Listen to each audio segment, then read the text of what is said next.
My whole life is my work, and my work is my life. And as long as I live, I shall continue to try to awaken my fellow man to the glory of knowing himself.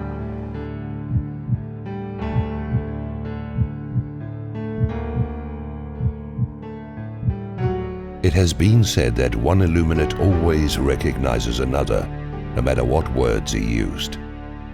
When you drew your first breath, you gave birth to the greatest miracle on earth, the desire to express the light of your divine self.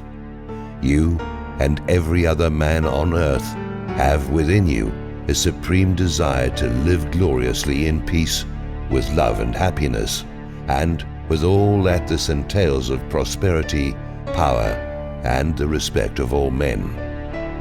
You were born to express that desire. It is in your very seed as an inherited craving. It is that smoldering spark of your divinity within you which some far day will flame into the brilliance of your illumining. And that light is your power. To find it is your sole purpose for being.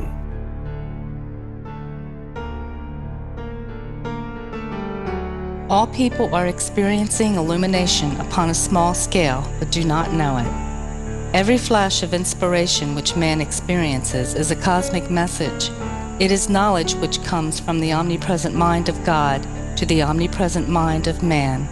Every genius is constantly in direct communication with God, although some are not fully aware of its meaning, as Walter Russell was not aware of its meaning until his great illumination at the age of 49.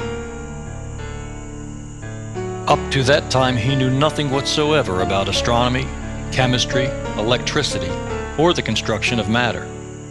In fact, he had no especial desire to know about science. He was the mind of an artist. Imagine then the amazing fact that during that timeless flash, in which he became mind alone, he learned all that he knew about the cosmos and all God's processes, including complete knowledge of God and God's omnipresence within man. Mind knows, it does not learn. All knowledge is timeless to an illuminate.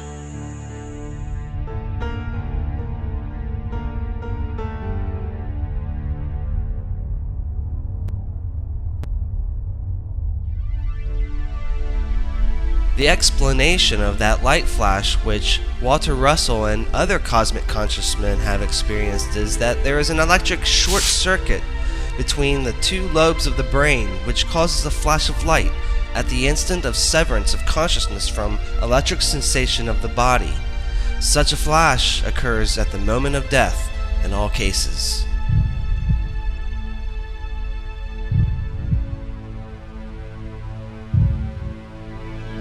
The mind is located in the pineal gland, which centers the two lobes of the brain. Thought waves of sensing extend from the still center of knowledge and power. The goal of man is to think from his knowing mind instead of just sense from his brain. The light of spiritual consciousness centers the divided or polarized light, which constitutes the electric awareness of sensation in a body. Normally, there is a complete synchronization of consciousness and sensation, but when the severance takes place, which makes the body seem like an unattached and remote appendage, and the mind alone to be all that is, the synchronization is interrupted and does not operate normally. Usually, the cosmic illumination has a duration of a few minutes or hours, leaving an aftermath of a few days. But no matter how brief it is, it completely transforms one into another higher being.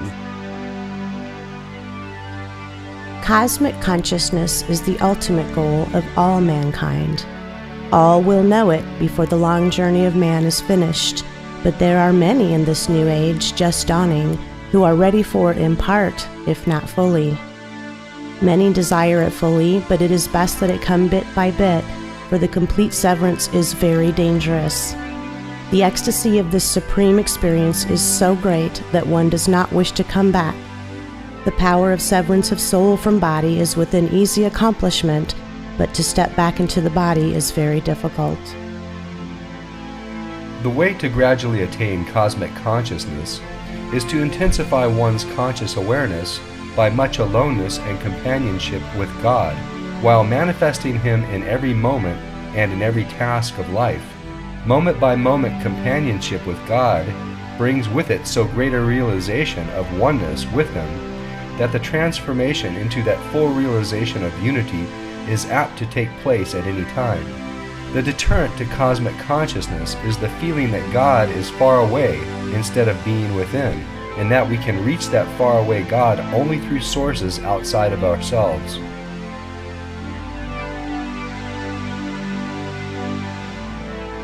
Inspiration is the language of light which man uses to talk with God.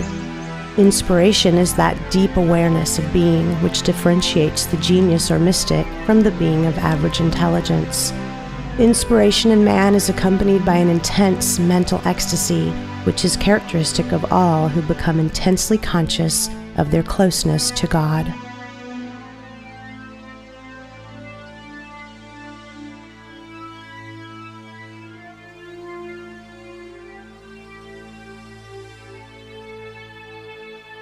Inspired man alone can create enduring things. To create, we must first conceive. To conceive, we must stop thinking and know. All sensing must cease. There is no power in thinking. Thinking but expresses the power which lies in knowing.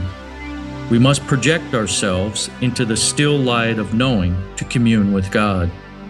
We must become one with God to conceive idea in order to produce the form of that idea. A concept must precede its manifestation in form.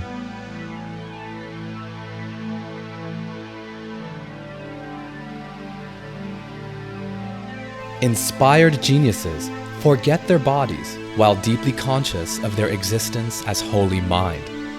Their bodies, thus forgotten, act almost automatically in obedience to instinct and cell memory reflexes. Inspired geniuses translate God's knowing into words of man for the soul of man. They uplift all mankind by re-inspiring all who listen to their ecstatic words and rhythms. He who attunes his heart to the messages of genius purifies himself. No impurity can there be in his heart, for verily, he then is in communion with the Holy One. Every great genius manifests this law, that he is one with the God mind, that God in him is the source of every thought, and that he is inspired by that omniscience and omnipotence within him, which make his work enduring. All knowledge exists. All mankind can have it for the asking. It is within man, awaiting his awareness of its all-presence. For knowledge is cosmic. To know all things means to have all knowledge of the whole one idea of the cosmos as cause. Every one of the great mystics who has been anointed in the light of all-knowing has uplifted countless millions of men who became his followers. The great religions of the world grew out of the illuminations of such supreme mystics as Buddha, Krishna, Jesus, and Muhammad. Each of these supreme mystics of the past brought the message of love, unity, and the brotherhood of man to the people of his day, but the human race has not unfolded enough to more than faintly understand it or practice it. Man's attempt to understand it has led to the formation of many religions, which have disunited man instead of uniting him. And the misinterpretation of the nature of God as a wrathful God of fear has created a world of fear, sin, evil, selfishness, and greed, which has led to countless killings in war after war. Man becomes what he thinks and believes.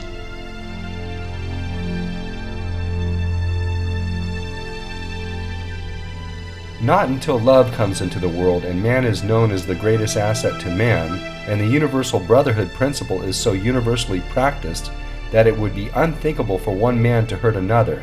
Not until then have humans the right to call themselves civilized.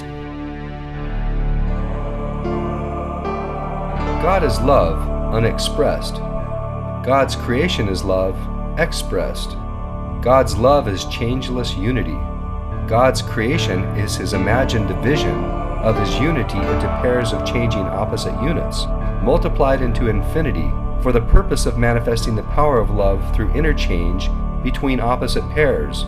Love is the one supreme, whole idea of God. Desire to express love is the supreme power of God.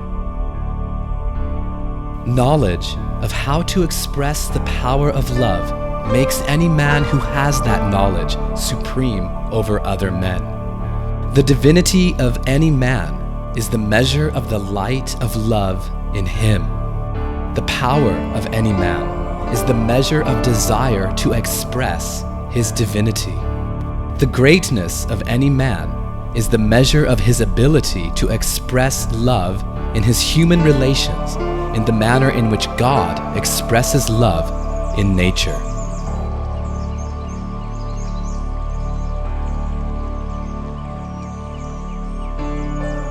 Until the last 150 years, human comprehension has not yet reached the possibility of comprehending what this electric age has taught to man. For this reason, God has again sent his message of love to this new electric age of unfolding man, for there are a sufficient number among men who can become the seed of the cosmic age now dawning, for re-inspiring other men to their exaltation into cosmic knowing. These few among the many, such as you, else you would not have been led to it, will spread their knowing of the love nature of God throughout the earth, and to man of the comprehension of this electric age, and that alone will save mankind from his own destruction.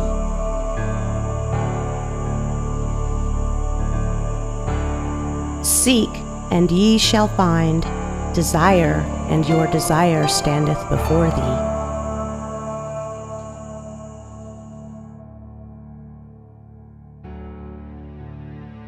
The purpose of this video is to demonstrate what great heights any man can reach who comprehends his omnipotence and works knowingly with the divine mind power which is within him rather than with his senses.